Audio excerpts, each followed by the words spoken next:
Sound of Music, right? To our generation, it's what? The torture.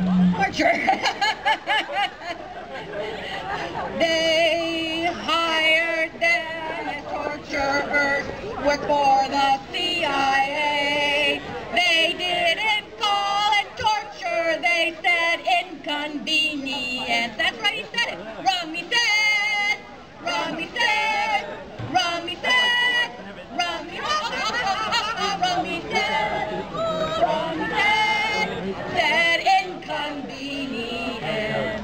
They waterboard, they hood, they rape, they strip them naked too. If it's allowed, it could be done to you. Done to you, done to you, done to you, done to done to you, done to you. It could be done to you. Are we a nation built on love, respect for human rights? Or do we chuck our principles when we get in a fight?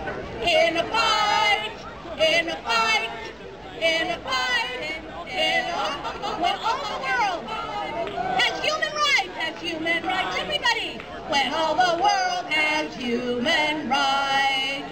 How I want to be in that number, when all the world has human, when justice rules instead of arms. Everybody, when justice rules instead of arms, how I want to be in that number, when justice rules instead of arms. Woo! Check out our website. It took us a long time to put it together because we're not all tech savvy like you guys. Anybody who wants to help us with the computer, it'd be a Sisyphean task, but I think Stanford students might be up to it. Thanks a lot. Affiliated with Stanford are free to say that as well. I joined with students, faculty, staff, alumni, and other concerned community members in signing the No to Rumsfeld petition online. That petition has over 3,900 signatures, but could use many more. So if you feel as I do, then type Rumsfeld Stanford petition into your favorite search engine and you'll find it easily. I also signed the faculty letter that was sent to the San Francisco Chronicle and the Stanford Daily. I've been really happy to see many faculty become engaged and willing to speak out on this issue. The Faculty Senate voted to call Hoover Director John Raging to attend a meeting which is happening this afternoon at 3:15 at the law school to answer questions about the criteria that were applied in appointing Rumsfeld. Beyond the Rumsfeld appointment itself, I hope this leads to a rethinking of Hoover's relationship with Stanford. Several faculty have indicated, remember what a small group of committed students, what two small groups of committed students were able to accomplish on this campus last year on the living wage and sweatshop issues. And they did that without a large student base or international attention. Imagine what we can accomplish with those elements on our side. Faculty are looking to students to lead, but I've attended a few of the student meetings and I can tell you that many more of you are going to have to get involved for this to work. Talk to your friends who oppose Rumsfeld and ask if they will get involved. There's a lot to do, educating people, organizing rallies, logistics, press and media outreach. And if they say they won't, then ask them why not. Talk to professors in the law school who think Rumsfeld's actions were illegal, and ask if they are willing to go public. And if they say they won't, then ask them why not. Talk to professors in the social science departments like political science who think that Hoover should be brought under normal academic governance. And ask if they are willing to speak out. And if they say no, ask them why not. Students are the conscience of the campus, and faculty will not take bold action without strong support from you. You should demand our support for you in return. I wish you all the best. Peace and justice. Who is that? Who is that? Thank you, Todd, for that. I will just kind of back him up on a couple of things. First of all, congratulations to all of you for getting something going. And I would like to give my deepest thanks to the Hoover and to Donald Rumsfeld for instigating incredible amounts of resistance and thought on this campus. Without the Hoover, what will we do?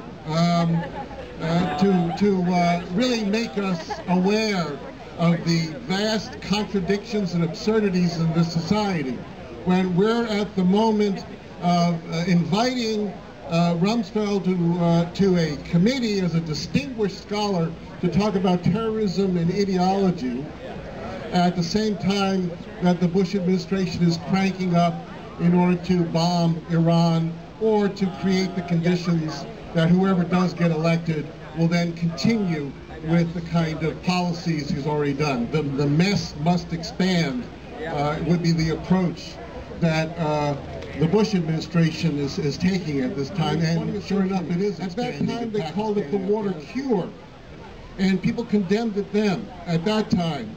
After World War II, it was condemned. So the whole idea that our country, our precious country, a country where we want to cultivate more and more the values of democracy, has to deal with people who are undermining in very blatant, overt ways all of the ideals of democracy in the name of, well, they'll fill in what the name is at various times, it is deeply, deeply disturbing. So as Todd said, a lot of this is up to you, to the students, and I'm really grateful that you've begun to move. Thanks a lot. Thank you. There may be a question as to why a computer scientist and engineer might be up on this platform, but I think that we all have those responsibilities, and I wanted to tell one story about this. I used to be the president of an organization called Computer Professionals for Social Responsibility. And someone to whom we gave our award for social responsibility, who later won the Turing Award, which is the Nobel Prize in Computer Science, was a Norwegian named Christian Nygaard. And he won it, our award, for the fact that he took a very strong technical position. He was the person who invented the first object-oriented language. Those of you who know about computing know that this is something that's really hit the world. And he abandoned that to work.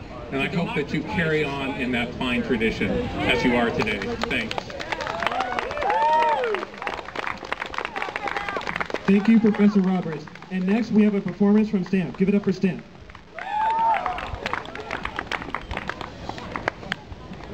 Hi, we are from S.T.A.M.P., the Stanford Theater Activism Mobilization Project, and we will be reading some poems written by prisoners at Guantanamo Bay.